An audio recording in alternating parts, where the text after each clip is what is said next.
Bonjour, c'est Ursule encore, que le Seigneur vous renouvelle. Voilà, aujourd'hui nous parlons de l'obstacle majeur à notre destinée. Alors, je pense qu'il y a une vidéo où j'ai parlé d'appeler notre destinée à l'existence. Et ça implique que nous soyons engagés hein, dans ce domaine-là, si nous voulons vraiment que notre destinée, que nous puissions vraiment voir notre destinée à l'état, à notre monde réel. Alors, ça demande souvent vraiment que, pas souvent, mais ça demande que qu'on soit vraiment engagé dans ce processus-là.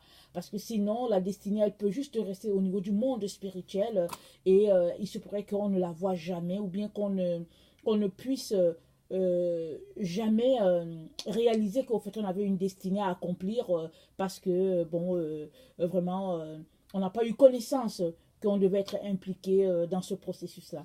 Donc voilà, alors, comme je l'ai déjà dit, les difficultés dans la vie sont inévitables. S'il y a quelqu'un qui vous dit que vous allez mener une vie sans difficulté, alors j'aimerais vous dire que vraiment, il ne faut pas croire à cette personne-là. Parce que quand bien même on aurait de l'argent, on a toujours des moments difficiles dans la vie. Et bon, les épreuves, ça fait partie de l'humain, hein, c'est ça. Et puis, on ne peut pas faire autrement que de passer par là. Toutefois, euh, au niveau de notre destinée, euh, quand on s'engage sur la voie de notre destinée, ou bien une fois que on a vraiment cette révélation-là, que voilà ce que Dieu veut pour nous, très souvent les combats commencent à ce niveau-là. C'est à partir de ce moment que les combats deviennent même féroces.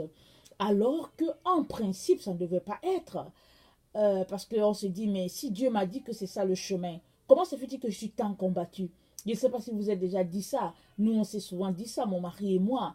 Et souvent, on rencontre des gens qui nous disent que je ne comprends pas, je suis convaincu, Dieu m'a parlé. Et puis, depuis que je me suis mis sur le chemin, allez, on dirait que tout bloque et puis rien ne marche. Justement, c'est au fait la preuve que tu es sur le bon chemin. Parce que l'ennemi craint beaucoup tout cela qui connaissent leur destinée et qui travaillent de manière à atteindre le but que Dieu a fixé pour eux sur cette terre. Alors, c'est des gens qui sont très combattus parce que généralement, c'est des gens qui, au fait, ne s'arrêtent pas à traîner dans certaines choses parce qu'ils savent que oh, Dieu m'a appelé à ceci et puis bon, ils foncent. Et donc, voilà. Et puis, ces gens-là sont vraiment très, très combattus.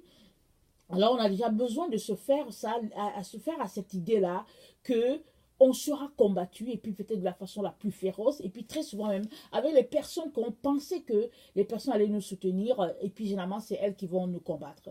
Alors j'aimerais énumérer certains éléments qui sont comme qui sont des obstacles qui viennent se mettre sur notre chemin et généralement ces éléments-là découlent tout simplement de l'obstacle que nous sommes. Alors, j'ai dit que le premier obstacle vraiment à la réalisation à l'accomplissement de notre destinée, c'est nous. Le premier grand obstacle, c'est nous-mêmes. Parce que tous les autres obstacles, elles sont extérieurs. Alors, on aura des obstacles de façon extérieure. C'est ça que j'appelle les difficultés de la vie. On les aura.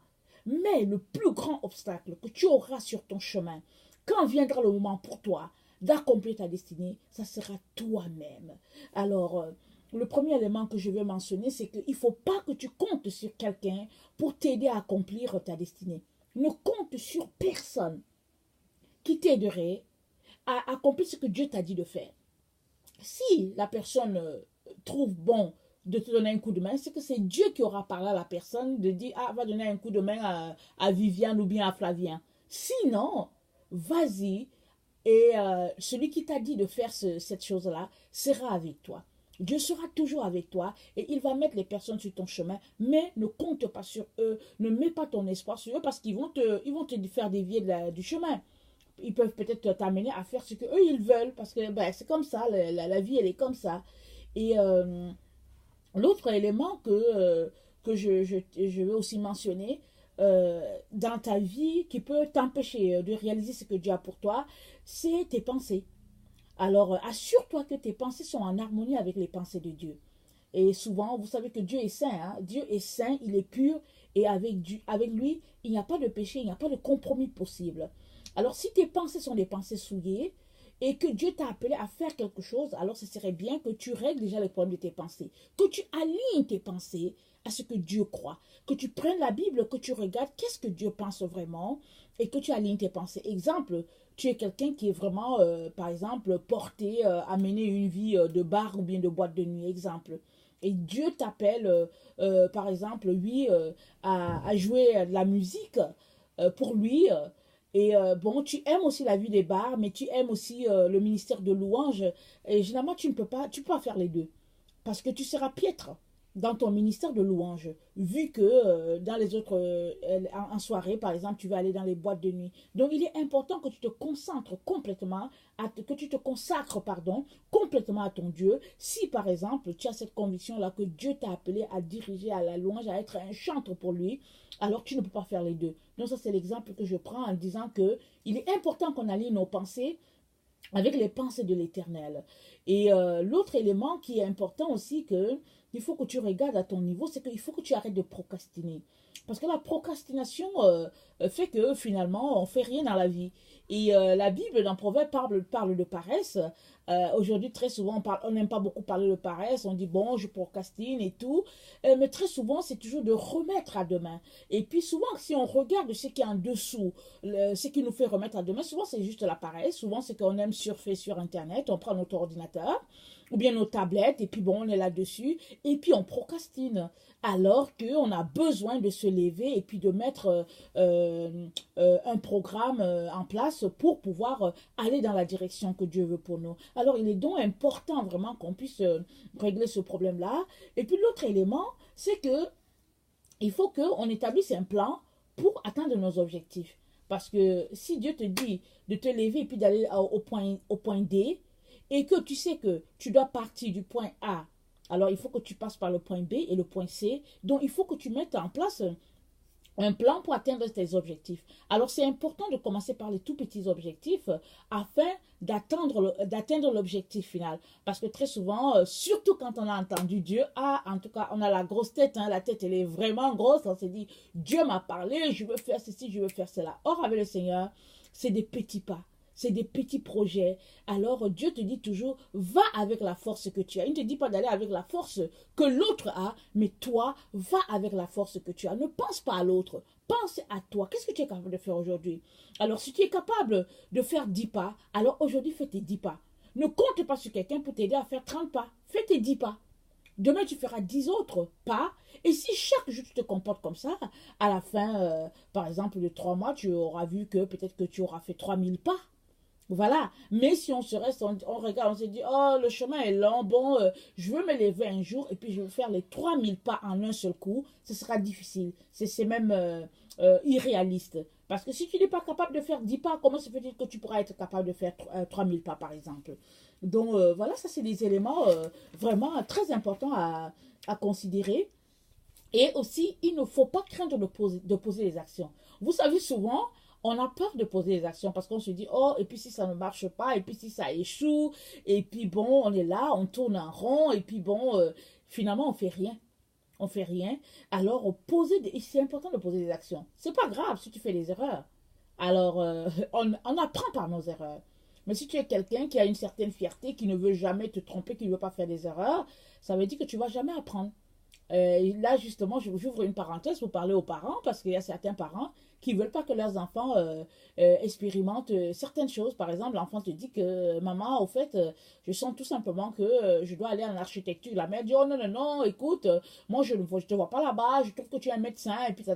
Maman, je vais aller en architecture, oh non, non, non, et puis. Alors, laisse l'enfant aller en architecture. Si maman a raison, qu'elle pense vraiment que l'enfant n'a rien à faire en architecture, l'enfant va aller faire 1 an et il aura vu que vraiment l'architecture, c'est pas pour lui. Il va revenir pour dire, maman, tu avais raison. C'est vrai qu'il aura perdu 1 an, mais ce sera 1 an plein d'expérience parce qu'il saura que, oh, prochainement, il faut que je fasse attention. Mais si tu ne veux jamais que l'enfant fasse son expérience, alors tu vas faire peut-être un enfant qui ne sera pas débrouillard. Ou bien un enfant qui va dire finalement, je suis un bon à rien, je n'ai pas réussi en architecture. Et puis finalement, je ne suis pas bon. Et l'enfant ne fait rien de sa vie. C'est comme certains parents qui disent, ils disent au babysitter, écoute, je te laisse surveiller l'enfant, mais fais attention que l'enfant ne tombe pas. Bon, bon. en tout cas, moi, pour avoir élevé un bon nombre, pour que l'enfant puisse marcher, il faut qu'il tombe. Évidemment, il faut que la babysitter soit en arrière de l'enfant pour que l'enfant ne cogne pas la tête sur le plancher. Mais si tu ne veux pas que l'enfant tombe, ça veut dire que l'enfant ne va jamais marcher. Et moi, mes enfants, ils marchaient avant 1 an. Hein. Tous mes enfants, ils marchaient rapidement. Parce que, bon, écoutez, j'étais débordée. Et puis, ben, l'enfant, à 8 mois, 9 mois, l'enfant faisait déjà ses premiers pas. Parce qu'il fallait qu'il marche. Avant 1 an, avant 12 mois, mes enfants, ils marchaient. Et puis, quand arrivait 12 mois, ils se mettaient à courir. Parce que, non, c'est pas grave si l'enfant tombe. Ça fait partie de la vie. Parce qu'il faut apprendre à l'enfant à se débrouiller. L'enfant va comprendre que la vie, c'est comme ça. Alors, si on ne veut pas faire des erreurs, alors on ne va jamais avancer avec notre vie. Alors il est important pour cela. Et aussi il est très important de savoir se taire. Parce qu'il y a des gens, dès que Dieu leur montre quelque chose, ils appellent la planète Terre. Allez, ils prennent le téléphone et tu sais quoi, Dieu m'a dit que, et puis tu ne sais pas si tu parles à un sorcier qui est à côté de toi. Tu ne sais pas si tu parles à quelqu'un qui est jaloux qui est à côté de toi. Tu ne sais pas si tu parles à un voleur de rêves, parce qu'il y a des gens qui sont là, ils volent les rêves des autres, les plans des autres, et puis ça fait partie de la vie. C'est pas quelque chose de nouveau. Alors, il faut savoir se taire, il faut savoir écouter les gens et ne rien dire de ces projets, surtout de ce que Dieu te montre, parce que tu ne sais pas qui est la personne qui est à côté. Évidemment, il est important que tu saches avec qui tu parles, que tu ailles voir la personne et que tu te réfères à ce que Dieu a dit, parce que peut-être Dieu t'a dit, va vers la personne. Mais si Dieu ne t'a rien dit, garde ton projet pour toi, viens dans la présence du Seigneur, prie et mets-toi en action, mets-toi à agir. Ne tarde pas. Si tu as prié, si Dieu t'a dit que c'est ceci, son plan, et que tu as prié pendant 6 mois, et que 6 mois, 1 an tu pries, 2 ans tu pries, ah, il y a un problème de ton côté. Il est important que si tu es convaincu que Dieu t'a dit que c'est là qu'il te veut, oui, tu pries, mais après 3 mois quand même de prière, tu devrais te lever et dire qu'il faut que je fasse quelque chose. Peut-être qu'après la prière, il faudra peut-être que tu fasses peut-être un jeûne. Ou bien peut-être que tu regardes qu'est-ce que ça prend vraiment pour arriver à cet endroit-là. Qu'est-ce que Dieu veut? Peut-être que tu auras besoin peut-être de quelques cours d'allemand. Parce que peut-être que ça te prend de parler un peu allemand. Alors il faudra que tu regardes au niveau de ta communauté s'il n'y a pas quelqu'un qui donne des cours d'allemand. Et s'il n'y a pas des cours d'allemand, tu peux mettre une annonce sur les réseaux sociaux pour dire tu cherches un professeur d'allemand. Et puis bon, là, maintenant, je suppose que tu n'as pas d'argent. Et tu peux regarder pour voir est-ce que tu peux aller faire le ménage quelque part. Et en faisant le ménage, tu pourras payer ton professeur d'allemand. Comme ça, tu pourras avancer dans ton projet. Et puis bon, maintenant, une fois que tu as trouvé le professeur, que tu avances dans ton projet, il faut faire les pratiques. Il faut prendre le temps pour pratiquer ton allemand. Parce que si tu ne prends pas le temps pour pratiquer ton allemand et que la semaine d'après, tu retrouves ton professeur, ben, tu ne vas pas beaucoup avancer. Alors, voilà un peu des petits conseils. Quand Dieu nous appelle vraiment à faire quelque chose, il est important qu'on passe à un moment donné au pratico-pratique. On ne peut pas toujours rester dans le mot de prière. À un moment donné, on doit passer sur le mot terrain. Et sur le terrain, qu'est-ce que tu fais? Tu ne restes pas indéfiniment avec un projet en main. Et puis, voilà. Et puis, l'autre élément, assure-toi que tu as bien entendu Dieu. Que ce ne soit pas un plan qui vient de ton cœur. Parce que si dans ton cœur, tu as toujours rêvé de te retrouver sur tel chemin, exemple, tu as toujours rêvé que tu vas être architecte et que tu te mets à mettre des plans en route pour être architecte, assure-toi que c'est Dieu vraiment qui te veut un architecte. Assure-toi que Dieu a dans son destin, dans ce qu'il a prévu pour toi, pardon, il avait déjà écrit que tu serais architecte. Parce que sinon, si tu veux être architecte parce que tes amis sont architectes, tu peux te péter le nez. Et puis bon, ça ne va pas donner quelque chose. Alors, il est vraiment important que tu t'assures que le projet qui est là sur ton cœur, c'est le projet de l'Éternel pour toi. Alors là, tu vas pouvoir avancer avec ce projet-là. Alors, je n'ai pas donné tous les éléments parce qu'on ne peut pas tous les donner. Mais j'aimerais m'arrêter sur l'exemple du roi David. Et c'est sûr que je ne vais pas me mettre à lire parce que la vie de David s'étend sur plusieurs chapitres. Et la partie qui m'intéresse, ça sera de 1 Samuel 27 à 2 Samuel 5. Donc voilà un peu la partie. Peut-être que vous allez trouver le temps pour le lire. Mais j'aimerais tout simplement dire que David, quand il a été oint roi par le prophète Samuel, il était au champ. Et puis Dieu a dit à Samuel, va dans la maison d'Isaïe et puis je vais te montrer la personne. Et David a été roi parmi tous ses frères. C'était le dernier, il était au champ et puis gardait les brebis. Et après cela, David a été envoyé par son père pour aller donner la nourriture à ses frères. Et c'est là qu'il s'est rendu compte qu'il y avait un combat. Et c'est lui qui a tué Goliath parce que le peuple juif il était atterré, il était apeuré par ce géant-là qui était là. Et David, il a tué Goliath. Et après cela, il a joué la flûte pour le roi Saül qui a finalement se retrouvé jaloux de David. Mais après, David s'est rendu compte qu'il était persécuté. David a été persécuté tout le temps alors que Dieu l'a oint roi. Et à un moment donné, c'est là que je viens parler de 1 Samuel 27. David a dit qu'il faut que je me réfugie chez les Philistins. Parce que parce que le roi Saül va finir par me tuer. Si je ne me réfugie pas chez eux, il va me terminer. Et c'est comme ça que David s'est réfugié chez les ennemis d'Israël. Parce que Dieu voulait protéger la vie de son oint. Et puis Dieu l'a mis là-bas, il l'a caché là-bas. Alors, à un moment donné, David s'est retrouvé à être appelé par le roi des Philistins à aller combattre contre Israël. Ah, ça c'était vraiment quelque chose. Parce que Dieu a décidé que David sera roi en Israël et là, subitement, il se retrouve à aller combattre contre son camp. Et comme David était quelqu'un de déterminé, voilà, ça c'est un élément important qu'il faut noter. Il faut être déterminé. Quand Dieu t'appelle à faire quelque chose, il faut que tu sois déterminé. Si tu n'es pas déterminé, je veux te garantir que tout le monde va te décourager. Hein. Même la personne qui est la plus proche de toi, peut-être même ton mari, peut-être même ta femme, ils vont te décourager. Mais Dieu permet ça pour voir si tu es vraiment déterminé, si tu as vraiment le vent en poupe. Alors ça, c'est très important. Alors, David était déterminé. Alors, il a dit au roi des Philistins, qui dit, mais oui, je vais combattre avec toi. Et puis, il dit, non, je vais aller avec toi. Et puis, bon, voilà. Et puis, le roi était content parce qu'il sait que tout le monde connaît David. David a tué Goliath. Et là, ce sont les Philistins eux-mêmes qui ont dit, non, non, non, non, on ne veut pas de David avec nous. Ils ont dit, tu es sûr que celui-là, on peut compter sur lui? Ils ont dit, non, non, non, il n'a qu'à rentrer chez lui, on ne veut rien savoir. On ne veut rien savoir. Et c'est comme ça que Dieu a épargné David. Parce que David étant déterminé, étant prêt à aller jusqu'au bout de ses engagements, il a dit, bon, ok, si c'est ça que ça prend pour que, écoute, je sois finalement délivré de mes ennemis, écoute, je vais aller combattre avec les Philistins. Dieu n'a pas permis. Et quand on lit l'histoire, on se rend compte qu'au fait, ça c'était le combat dans lequel Saül a été tué. Imaginez que David soit celui-là qui avait tué Saül. Ce serait terrible. Parce que David n'a jamais voulu porter la main sur Saül.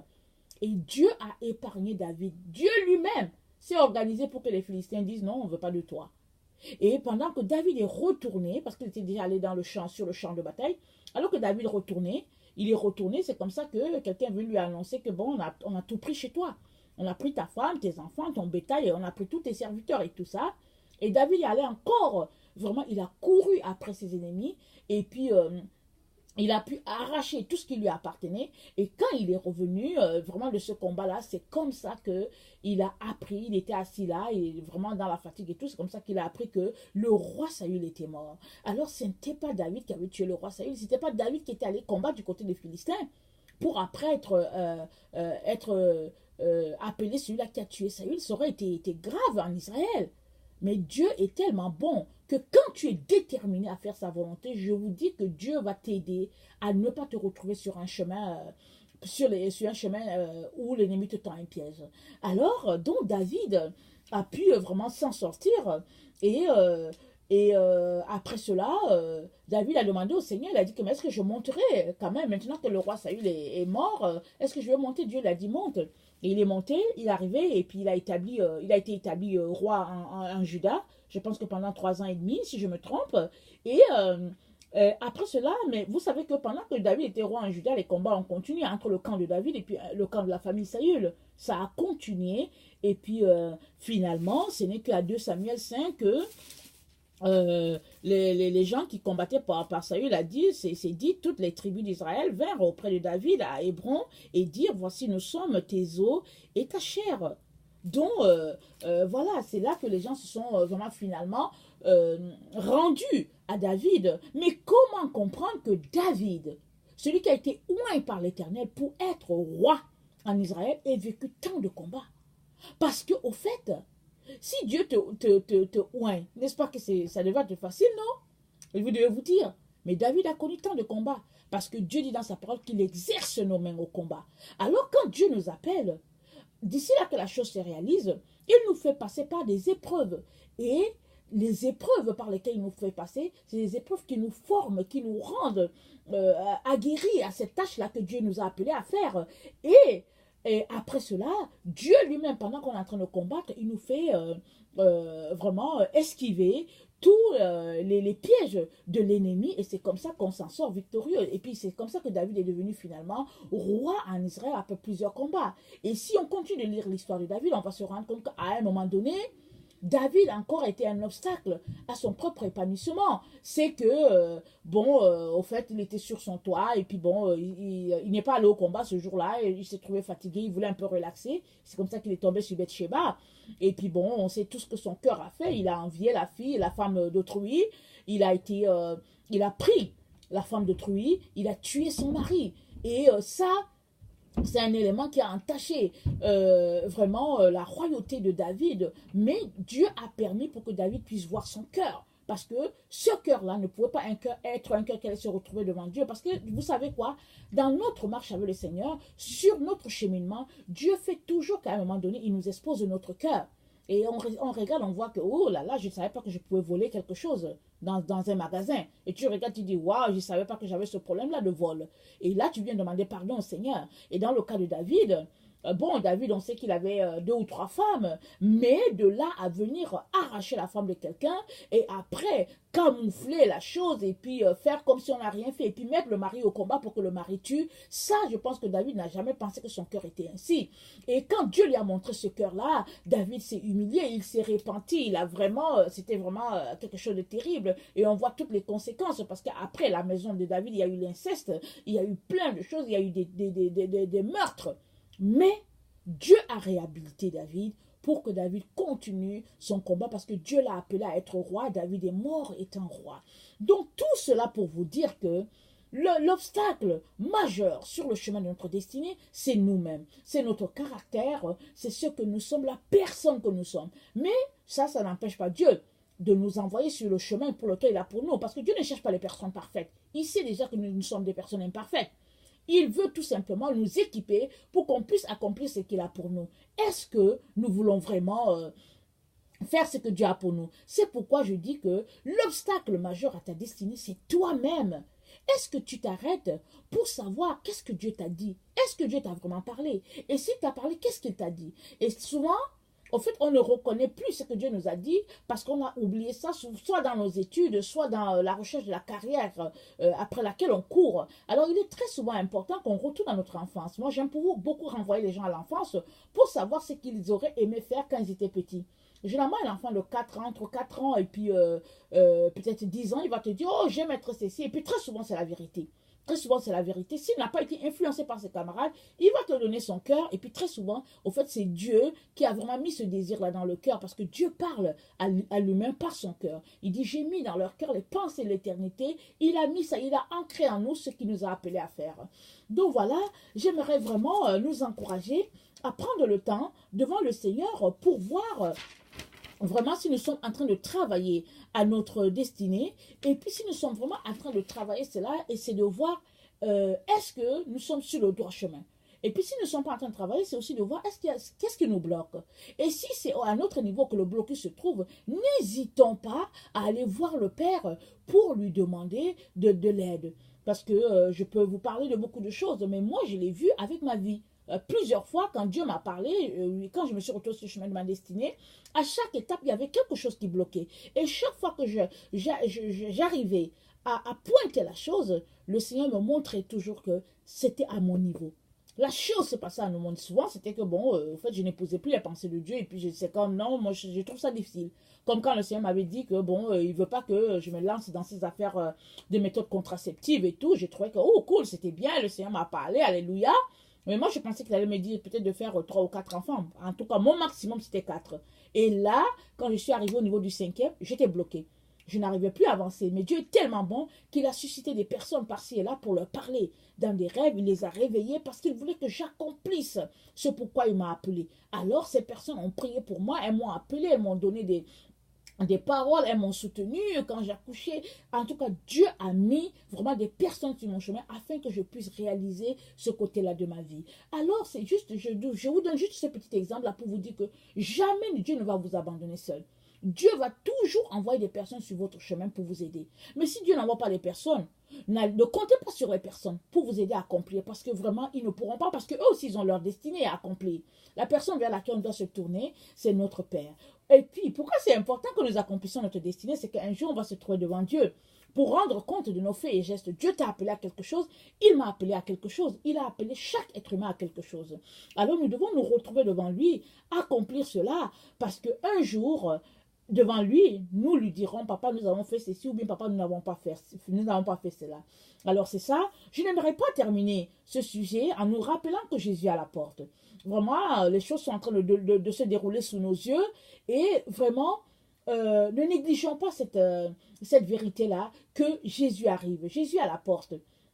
Et oui, on sait qu'il va venir un jour, mais on ne sait pas c'est quand. Mais nous sommes vraiment proche du temps où Jésus va venir enlever les siens. Alors, j'aimerais nous encourager à être prêts, à mener une vie de repentance devant Dieu à chaque jour, à laisser aller le monde avec ses désirs et ses passions, parce que Dieu dit que l'amour du monde, c'est inimitié contre Dieu. On ne peut pas aimer Dieu et puis aimer le monde. On doit faire un choix. Alors, choisissons Dieu et puis mettons-nous à part pour son œuvre. Et puis, donc voilà, si tu es quelqu'un qui ne connaît pas le Seigneur, j'aimerais aussi te rappeler que Jésus est mort pour toi. Il est mort pour l'humanité entière. Alors, peu importe la religion dans laquelle tu es, il est important que tu aies une relation avec Dieu parce que la religion ne peut jamais te sauver. C'est la relation avec Jésus qui va te sauver. Et Jésus est cette relation-là que tu devrais avoir pour pouvoir être sauvé, pour pouvoir passer l'éternité avec Dieu, pour pouvoir un jour te retrouver au paradis. Alors c'est ça, j'aimerais vraiment t'encourager à venir questionner Dieu. Dieu ne manquera pas de te répondre parce que Dieu aime toute personne qui vient, qui dit « Papa, je veux savoir ». Il aime ça. C'est important de connaître la vérité. Il ne faut pas juste gober ce qu'on nous a dit. Il ne faut pas juste gober ce que les parents nous ont enseigné, ce que la religion nous a enseigné. Il est important qu'on puisse s'arrêter nous-mêmes et puis nous questionner pour dire, mais est-ce que c'est vraiment vrai ce qu'ils ont dit? Alors Dieu aime ça parce qu'il va nous répondre et il va nous dire où se trouve le chemin. Alors voilà, soyez encouragés. Dieu vous aime, moi aussi je vous aime et puis avec espoir qu'on se verra un jour dans la présence de Dieu. Voilà, soyez bénis.